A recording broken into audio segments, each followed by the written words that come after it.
Hello there and welcome to today's video.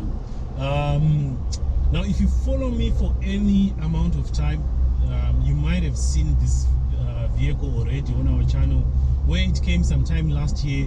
And let me just fix the camera.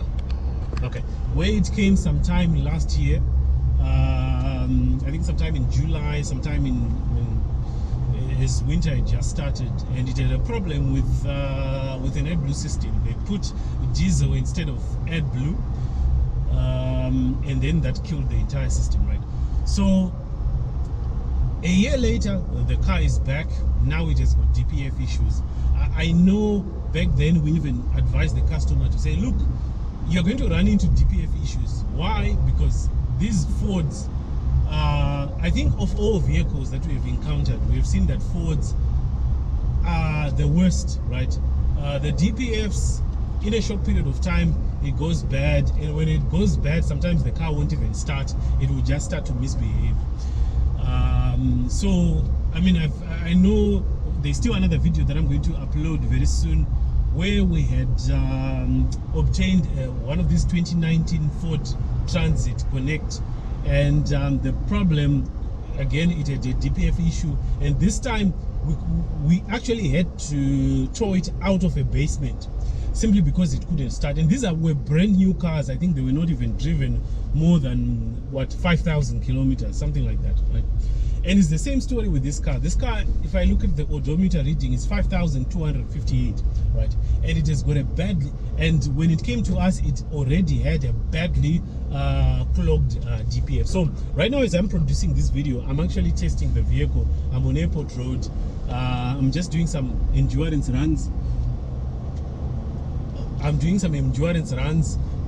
Just to make sure everything is perfect. But what I'm trying to bring to your attention is that Fords, for some reason, these cars do not, the DPFs are something that you need to take special attention to.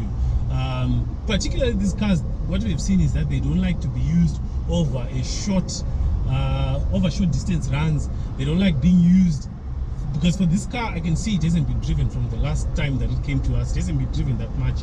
So what I can just make 2 cents by saying, look, the owner of this car has got plenty of vehicles. The only thing that he did was to start it every morning, or drive it a short distance, just to make sure everything is okay on the vehicle, right? Start it in the morning, and that's it. For almost a year, it hasn't been driven, right? And that is exactly how the DPF ended up in this case, because it wasn't being driven. They were not giving it enough time to fully clean itself, because it's supposed to do a cleaning process which is called regeneration. It wasn't given that time, so they were just starting. And you know, as you already know, when you start a car, if you've seen vehicles, all our normal vehicles which don't have DPFs, when you start it, it produces a tiny bit amount of smoke, right? And then it ends, and then that smoke stops as time goes on. So I'm pretty sure this car got clogged from those morning starts, and it was never given the enough time to actually cook up whatever that would have clogged that DPF. So this is where it had come. It was now showing a message in the instrument cluster where it was saying it's reducing performance, and also something is going on with the exhaust. The filter is full, right?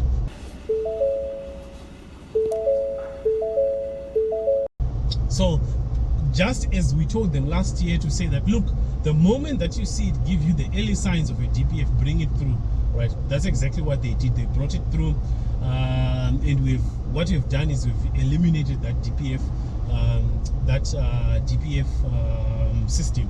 So right now it doesn't have a DPF system. Right now it doesn't have an AdBlue system. Now I know some of you guys who are watching this video, you are watching it from the UK, you're watching it from America or from Australia, and before you start to bombard me with comments down below, I want to let you know that in our country this is allowed, right? This is pretty much allowed. You can get rid of these emission systems, and you're not going to have issues with the law, right?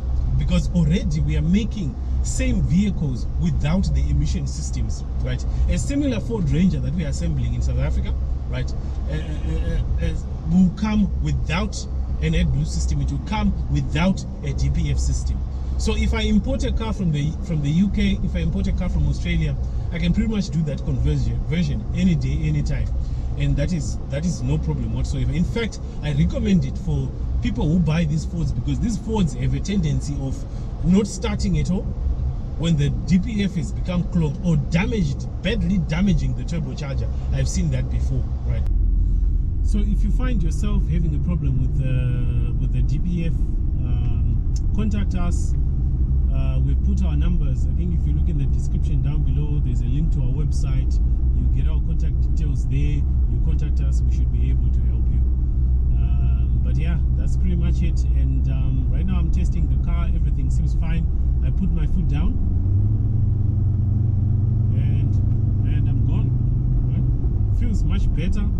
At the same time, there is no smoke coming from the back. Now, if it is not done well by people who know what they're doing, that car is going to smoke. It's going to produce white smoke, and white smoke at the back. It's not smoking whatsoever, and there is no message showing, no DPF message or any message showing on the instrument cluster. Actually, let me just show you. So you can see that is our instrument cluster. There is no check light and there is no message showing, right?